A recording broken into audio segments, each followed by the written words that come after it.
السلام علیکم ورحمۃ اللہ وبرکاتہ۔ نحمده ونصلی علی رسوله الکریم، اما بعد، کرا قدر رجال العصر، یہ مقام شکر ہے کہ اللہ تبارک و تعالی نے ہماری زندگی میں ایک بار پھر یہ موقع مرحمت فرمایا کہ ہم آج رجال العصر کی ایک کھیپ معاشرے میں لانچ کر رہے ہیں۔ رجال العصر یعنی ایسی شخصیات جو ایمان و عمل صالح، پختہ دینی علم اور بقدر ضرورت عصری تعلیم کے زیور سے آراستہ ہو۔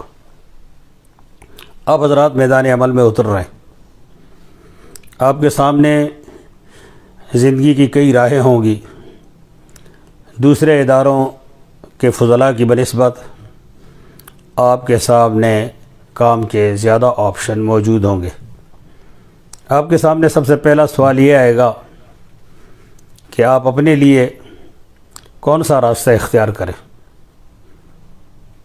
اس سلسلے میں بندہ آپ سے عرض کرنا چاہتا ہے کہ دین کے کاموں میں نمایاں کام اور اہم کاموں میں وہ کام جن کو آپ اپنی ترجیحات میں سر فہرست رکھیں وہ تین ہیں۔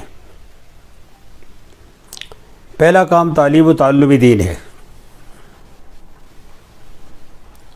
اور دوسرا کام دعوت دین ہے، اور تیسرا کام جہاد ہے۔ تعلیم و تعلم دین بنیادی کام ہے، اور دعوت کا کام مفید کام ہے، اور اپنی افادیت کے اعتبار سے وہ بہت اہم ہے، اور جہاد بہت اونچا کام ہے۔ تعلیم و تعلم دین بنیادی کام اس لیے ہے کہ اگر دین پڑھانے کا سلسلہ نہ ہو، خدا نہ کرے کسی وقت موقوف ہو جائے، تو دین کے نقوش مٹ جائیں گے۔ آج روئی زمین پر دین کی جو شکل موجود ہے، بندہ بلا خوف تردید یقین کے ساتھ یہ کہتا ہے کہ اس کا سبب دینی علوم پڑھنے اور پڑھانے والے مراکز ہیں۔ ان کا نام مسجد ہو، ان کا نام کسی درخت کا سایہ ہو، ان کا نام یونیورسٹی ہو، جو کوئی بھی ہو، جہاں دین کی تعلیم دی جاتی ہے وہ دین کی ترویج کا بنیادی مرکز ہے، اور اس کا کردار دین کو زندہ رکھنے میں ایک بنیادی اہمیت کا حامل ہے۔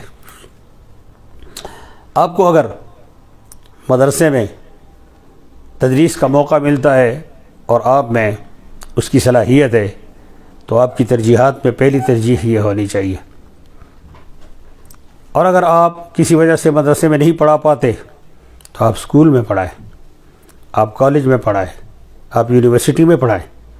آپ کے بہت سے ساتھی جو آپ سے پہلے اس ادارے سے رجل العصر بن کر فارغ ہوئے ہیں، وہ مدارس میں، اسکولوں میں، کالجز میں، یونیورسٹیوں میں پڑھا رہے ہیں اور نمایاں ہیں۔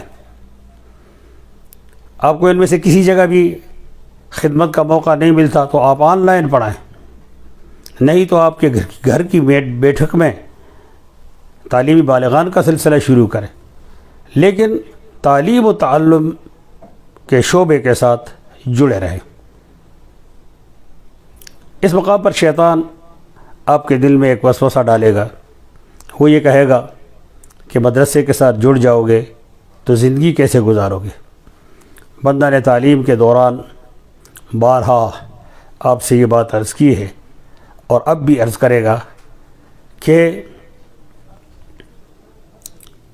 آپ شیطان سے یہ کہیں میں زندگی گزاروں گا، اور گزاریں گے آپ تو گزر جائے گی، بناؤں گا نہیں۔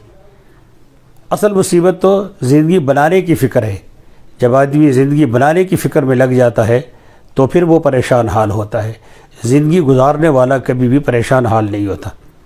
بندہ نے ایسے بہت سے ارب پتی دیکھے ہیں جن کے پاس پیسے کی فراوانی ہے لیکن وہ انتہائی بدحال ہیں، اور غریب طلباء کو دیکھا انتہائی خوش و خرم ہے، غریب علماء کو دیکھا انتہائی خوش و خرم ہے، اور انتہائی آرام اور سکون کے ساتھ زندگی گزار رہے ہیں. میں آپ کو ایک دل فریب دنیا کی سیر کرانے لے چلتا ہوں، تو آئیں میرے ساتھ جائیں. ہم دیکھتے ہیں کہ کچھ لوگ ہیں صبح سویرے اٹھتے ہیں تو پہلا کام یہ کرتے ہیں کہ وضو کرتے ہیں، پھر نماز پڑھتے ہیں، پھر بیٹھ کر تلاوت کرتے ہیں، تلاوت کے بعد پھر اٹھ کے ناشتہ کرتے ہیں، پھر کپڑے بدلتے ہیں، پھر بیٹھ کر قرآن پڑھتے ہیں، حدیث پڑھتے ہیں، فقہ پڑھتے ہیں، تفسیر پڑھتے ہیں، اصول حدیث پڑھتے ہیں، ظہر تک اس میں لگے رہتے ہیں. پھر اٹھتے ہیں، وضو کر کے نماز پڑھتے ہیں، کھانا کھاتے ہیں، کبھی کھانا نماز سے پہلے کبھی نماز کے بعد. اس کے بعد پھر بیٹھ جاتے ہیں پڑھنے، قرآن پڑھتے ہیں، حدیث پڑھتے ہیں، فقہ پڑھتے ہیں، تفسیر پڑھتے ہیں.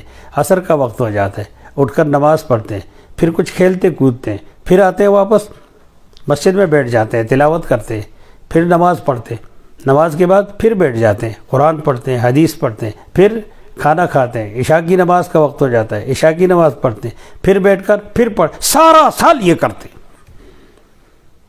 قسم خدا کی اگر یہ اللہ کے ولی نہیں ہے تو روئی زمین پر اللہ کا کوئی اور ولی ہے ہی نہیں. یہ آپ کی دنیا تو نہیں ہے، بولے نا، کہہ دیں الحمدللہ. اسی لیے یہ فرحاں و شادان ہے. بندہ کو جب اس زندگی کا پتہ چلا تو سب کچھ چھوڑ چھاڑ کر یہ زندگی اختیار کر لی، اور اب تک زندگی گزر رہی ہے.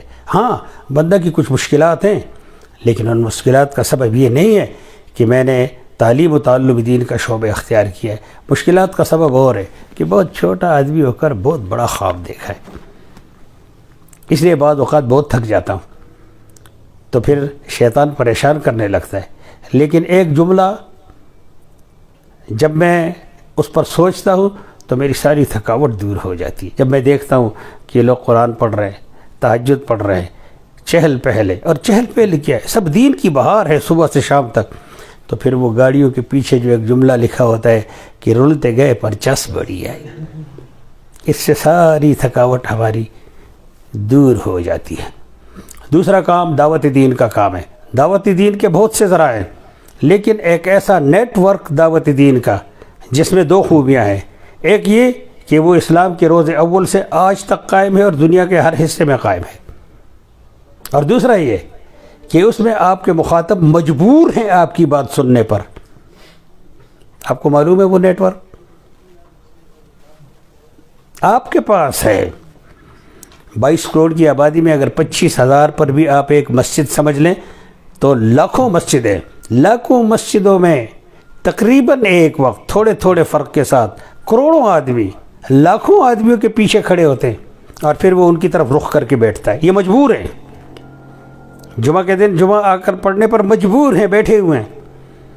اس وقت اگر آپ ان کا ایک آدھ منٹ لے لیں اور کام کی بات کہیں، 1 منٹ 2 منٹ 3 منٹ کی آپ کی تقریر ہو، لیکن اس تقریر کے لیے آپ کی تیاری ہو. پہلے آپ سوچیں کہ آپ کیا کہہ رہے ہیں، پھر جب یہ سوچ لیں پھر اس کے لیے الفاظ کا انتخاب کریں، پھر وہ الفاظ لکھیں، پھر وہ الفاظ بار بار پڑھیں، پھر اس کے بعد اس کو ریکارڈ کریں. اب آپ کے پاس ٹیلی فون ہے، پھر اس میں اسے بار بار سنیں. اس طرح سے 1 منٹ 2 منٹ کی تقریر کریں. پھر آپ جو بات کہیں گے وہ آپ کے دل سے نکلے گی اور دل کے دروازے پر دستک دے گی اور سیدھی جا کر بیٹھ جائے گی. اپنی روزانہ کی تقریر میں چند باتوں کا خیال رکھیں. ایک بات تو یہ عرض کی میں نے کہ معنی کا انتخاب کریں، اس کے بعد الفاظ کا انتخاب کریں، الفاظ لکھیں، ان کو بار بار پڑھیں، اس کے بعد تقریر ریکارڈ کریں، اسے بار بار سنیں. اور تقریر کے وقت کے سلسلے میں یہ عرض ہے کہ آپ ہر نماز میں تقریر نہ کریں، کسی ایک نماز کے بعد وقت مقرر کریں، وہ وقت جس میں لوگوں کے عام معمولات کا کم سے کم حرج ہو، اور وقت کی پابندی کریں. یہ بہت زیادہ ضروری بات ہے. آپ کی تقریر 2 منٹ، بہت زیادہ ہو تو 3 منٹ، اور انتہائی ناگزیر ہو تو 5 منٹ ہو، لیکن اس کا پہلے سے اعلان ہو. اور 3 منٹ کے معنی 3 منٹ ہی ہوں، 3 منٹ 1 سیکنڈ نہ ہو، وگرنہ لوگ حاضر نہیں ہوں گے. کتنا بڑا نیٹ ورک ہے، کتنا بڑا نیٹ ورک ہے، لیکن آپ اس سے بے خبر ہیں۔ مدرسہ، مسجد، مصلی، ممبر اور محراب کی قیمت کو پہچانے۔ بندہ کو جب سے اس قیمت کا پتہ چلے، اس کے ساتھ جڑ کر چپک کر بیٹھ گیا۔ Follow my example my since, follow my example, follow my example. آپ کی دنیا بھی جنت بن جائے گی اور آخرت میں یقیناً آپ کو جنت ملے گی۔ اور تیسرا بڑا کام جہاد ہے، اور جہاد کی تشکیل کا بہترین راستہ اور بے غبار راستہ وہ پاک فوج ہے۔ آپ 5 فوج کے ساتھ ملے، جہاد کی نیت کر کر، نیت خالص ہو آپ کی، جہاد کی نیت کے ساتھ پاک فوج میں آپ کو سپاہی کا عہدہ ملتا ہے، چلی جائیں۔ آپ کو کمیشن ملتی، آپ چلے جائیں۔ اب آپ سے پہلے کہ آپ کے دوست یہاں سے فارغ ہونے والے کئی رجال العصر پاک فوج کے اندر اب کمیشن آفیسر ہیں، پھر کیا ہوگا پتہ ہے آپ کو؟ آپ کوئک مارچ کریں گے، آپ ڈبل مارچ کریں گے، آپ سلوٹ کریں گے، آپ لمبے جوتے پہنیں گے، آپ دوڑ لگائیں گے۔ آپ کا ہر عمل فرض ہے، فرض کی ادائیگی، مستحب نہیں ہے۔ اگر نیت آپ کی جہاد ہے اور جہاد کی تیاری ہے، آپ اعدوا لهم ما استطعتم من قوت پر عمل کر رہے ہیں۔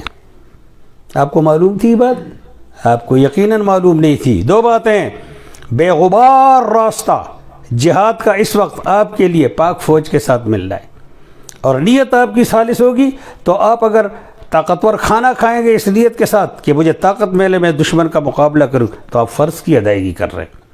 آپ اگر فاقے کی پریکٹس کریں گے، کئی دن تک کھانا نہیں کھائیں گے تاکہ دشمن کے مقابلے کے لیے اگر آپ کو کئی دن تک کھانا نہ کھانا پڑے، تو جیسے روزے میں ایک ثواب ہوتا ہے وہ ایک الگ فرض ہے، اور یہاں پر جو فاقہ کر رہا ہے یہ ایک الگ فرض ہے۔ کہہ دیا ہے تاکہ سند رہے، پھر نہ کہنا ہمیں بتایا نہیں۔